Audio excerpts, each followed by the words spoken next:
السلام علیکم ورحمۃ اللہ وبرکاتہ۔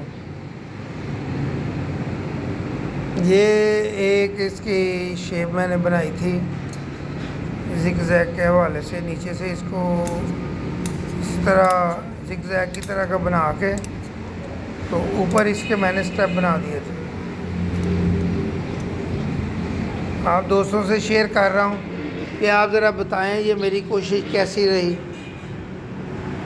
تو یہ جو شیپ بنائی ہے یہ الحمدللہ ایک سوچا تھا کہ اس طرح کی بنے گی، اور اللہ کا شکر ہے ذرا اس کی شیپ علیحدہ ان دوسروں سے علیحدہ بنی ہے۔ اور یہ ایک جو ہے نا کافی بڑا پلانٹ تھا میرے پاس، تو اس کو میں نے حال ہی میں اس کو میں نے اس طرح ہی زگ زیگ کی شیپ دی ہے سٹیپ بنانے کے لیے۔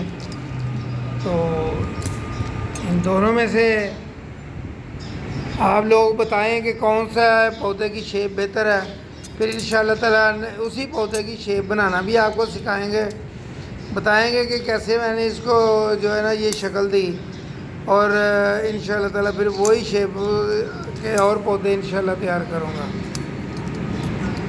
یہ بہت آسان ہے بنانا، صرف تھوڑا سا اس کے اوپر توجہ کی ضرورت ہے۔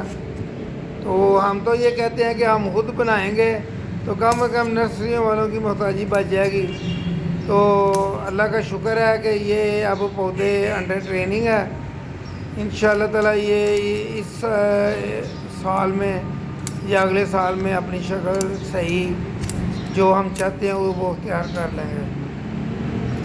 اس کی کیئر بھی اتنی زیادہ نہیں ہے، صرف پہلے مٹی بنانے کا اس کا ہے، وہ کمپوسٹ وغیرہ مکس کر کے اس کو لگا دیا جاتا ہے، اور بعد میں اس کو پانی دیتے رہتے ہیں۔ یہ اتنا ہارڈلی پودا ہے کہ اتنی جلدی یہ خراب نہیں ہوتا، لیکن اس دفعہ میرے کتنے پودے گرمی کی وجہ سے جب ٹیمپریچر 48-49 پہ گیا تو وہ خراب ہو گئے تھے۔ السلام علیکم ورحمۃ اللہ۔